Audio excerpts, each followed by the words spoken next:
Hello and welcome back to The Power of Now, a guide to spiritual enlightenment with Gilda and Barbara. Today we're doing a book study on A New Earth, Awakening to Your Life's Purpose, written by Eckhart Tolle, and we hope you have your copy so that you can follow along.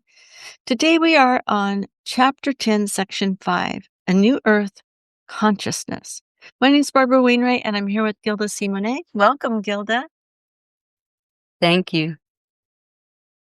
Consciousness. Consciousness is already conscious. It is the unmanifested, the eternal. The universe, however, is only gradually becoming conscious. Consciousness itself is timeless and therefore does not evolve. It was never born and does not die. When consciousness becomes a manifested universe, it appears to be subject to time and to undergo an evolutionary process. No human mind is capable of comprehending fully the reason for this process.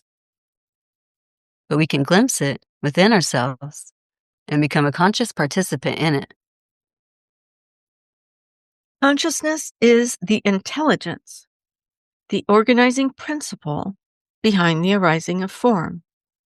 Consciousness has been preparing forms for millions of years so that it can express itself through them in the manifested.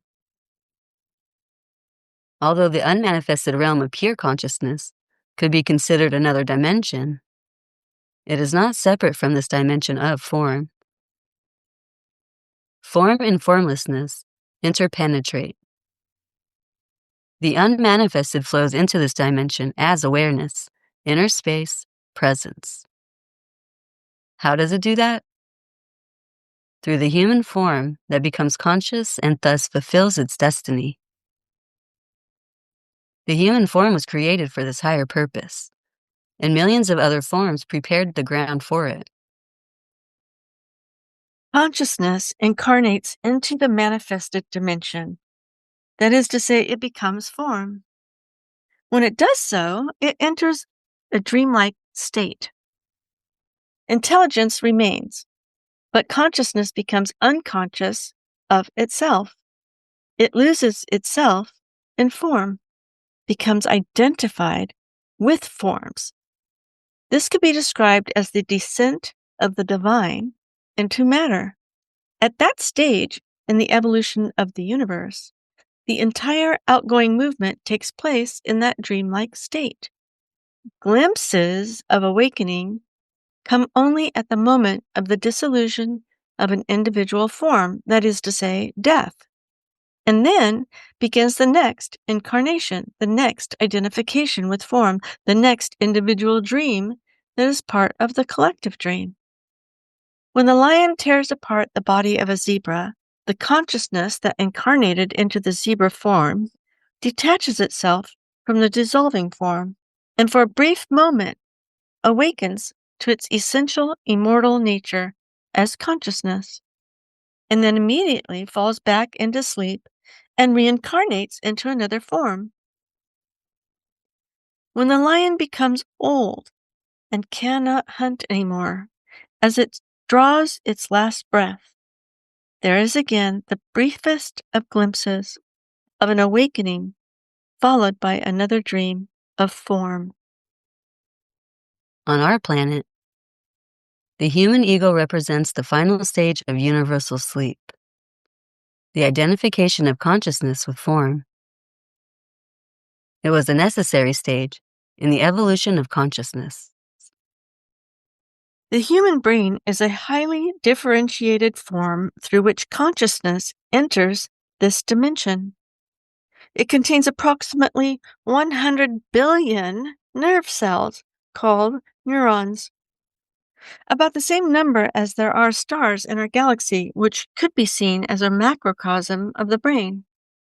The brain does not create consciousness, but consciousness created the brain, the most complex physical form on Earth, for its expression. When the brain gets damaged, it does not mean you lose consciousness. It means consciousness can no longer use that form to enter this dimension.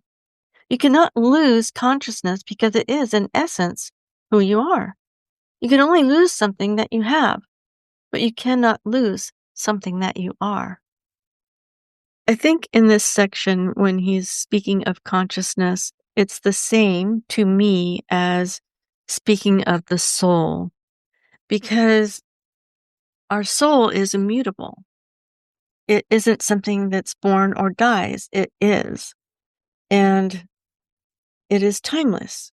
However, in our physical form, using our brain as the conductor, if you will, of our consciousness, we can become, I believe, more and more aware, more and more conscious of our soul and our purpose and the reason we incarnated and who we are, which is infinite spiritual beings having a human experience. So we can become more and more conscious of that truth because, like he says, our brain is the mechanism, if you will, that allows us to connect with consciousness. It's a blessing. Like, it kind of reminds me of, like, when you're watching TV. You know, you could be watching something, and the next thing you know, like, your TV breaks. And even though, like, your TV broke, the broadcast is still live, it's still sending that signal.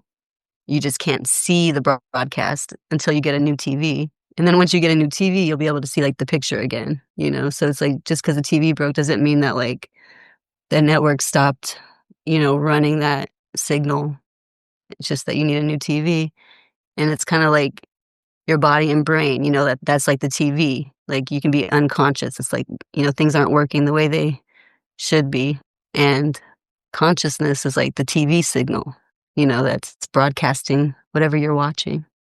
So kind of I like the section because it's kind of basically speaking to the fact that consciousness is always there. Just because 'cause you're unconscious doesn't mean that, like, consciousness is out the window, you're just not able to connect to it. Right. You have not awakened from the dreamlike state that we enter into physical form in. I've heard it called the veil of forgetfulness. It's the same thing as he's talking about here, where he says we enter and incarnate into form in a dreamlike state. So we forget that we are consciousness.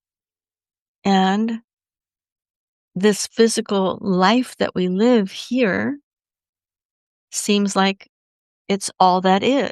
It seems so real that we believe that when we die that it is all over. But it's not all over. We're just beginning again. That's all. Yeah, I know what you mean about the veil of forgetfulness because, um, how do I explain? It's like there's been times where I've been kind of the veil of forgetfulness, and then, like, once I start practicing presence or I start tapping in, I can kind of maybe feel or notice, like, little bits of the consciousness kind of coming back in, if you will, and sometimes it's just glimpses, or sometimes it, like, just comes back, and I'm like, "Oh, okay," like, I'm fully in the moment, I'm fully present, and when that happens, it's usually when I'm feeling, like, peaceful, like, aware, connected, stuff like that. I think something that's interesting also is that we all have the capability of connecting to what you're talking about, to the presence, to peace, to the infinite supply of love and higher guidance, the ultimate intelligence, the wisdom. We all have the capability, unless, like you said, unless when the brain gets damaged. It doesn't mean you've lost consciousness. It just means that you can't use that form to enter this dimension. Okay. However, if you haven't incurred brain damage, you do have the capability to connect to all that is.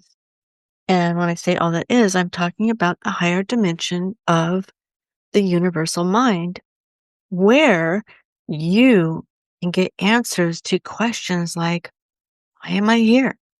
What is my purpose? What am I meant to do in this lifetime incarnated here on planet Earth in the year 2025?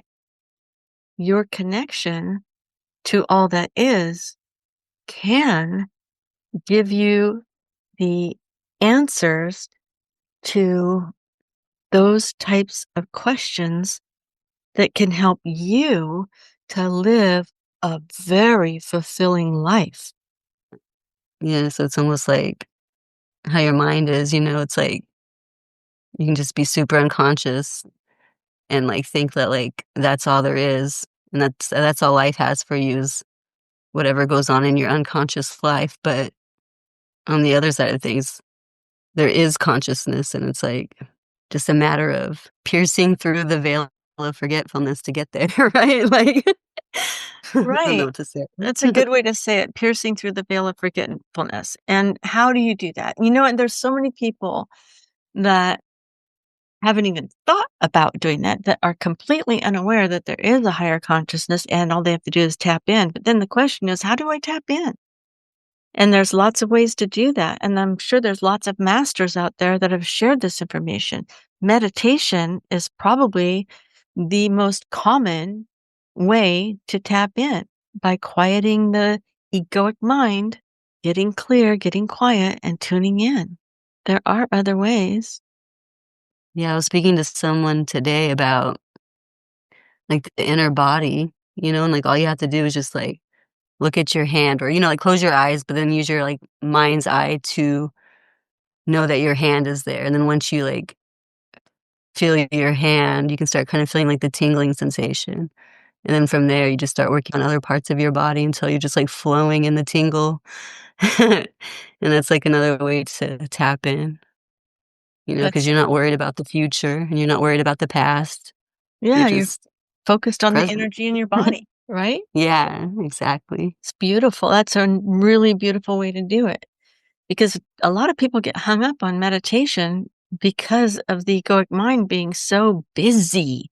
So if you're focused on the energy field in your body, that's when you can begin awakening to that energy field and eventually get so comfortable there that you can start asking questions. That's so true, and I Nice. love when that happens. Right? Oh my gosh. It's a wonderful thing, that's for sure. Just know I'm grateful for consciousness. Right? Yeah, that's a really good point. Being grateful for the fact that you are awake. I am awake. Thank goodness that we have awareness of consciousness and can tap in and benefit from the gifts that are there for us. I'm super grateful for that. Me too, sometimes I feel like when I'm at my lowest moments, like, it's those kind of things I look forward to because I know it's gonna come again. You know what I mean? Like, Yeah. sometimes the ego can be super overbearing, and it's just like, "Oh gosh," but I know it's not the end for me. Like, whereas before I understood, what presence was and living in the moment, like, I would definitely get lost in my unconscious mind, and it always just kinda ran the show. So, I'm really grateful for these days because, I am human, so obviously sometimes I do have my moments where I can be, I guess, unconscious or I can have, like, my low moments, but I know that, like, I'm not stuck there, right? Like, I can always find a way to tap in and find that consciousness. It's just interesting because I feel like for me, I see it as, like, consciousness is always just there, it's always gonna be there, but you have your ego that likes to get in the way of things. Mhm. Ego's always gonna be there too, like, I don't know, I guess the ego is kind of good to have sometimes, it's part of the journey, because it does help you eventually wake up. It's kinda like the universe trying to wake up to itself through us, if you Yeah. will. I'd venture to say that a lot of you listening to this broadcast are awake have most likely tapped into your higher consciousness, or you wouldn't have gotten this far. You wouldn't have chosen to listen to these episodes about the power of now and a new earth. With that, I would like to encourage you to continue your journey of tapping in and tuning in to that higher consciousness, because I believe the more of us that do that, the higher, the sooner, the better all of humanity will be. And the entire planet awakening is what I believe they call ascension. And that is something that I absolutely look forward to happening someday. Until next week, hope you have a good one. Bye now. Bye.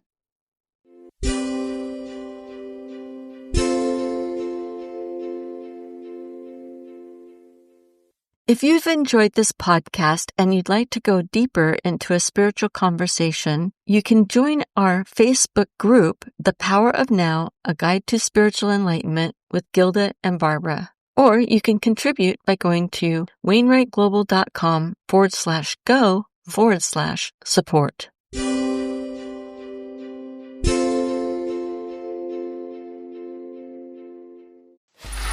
Free audio post-production by alphonic.com.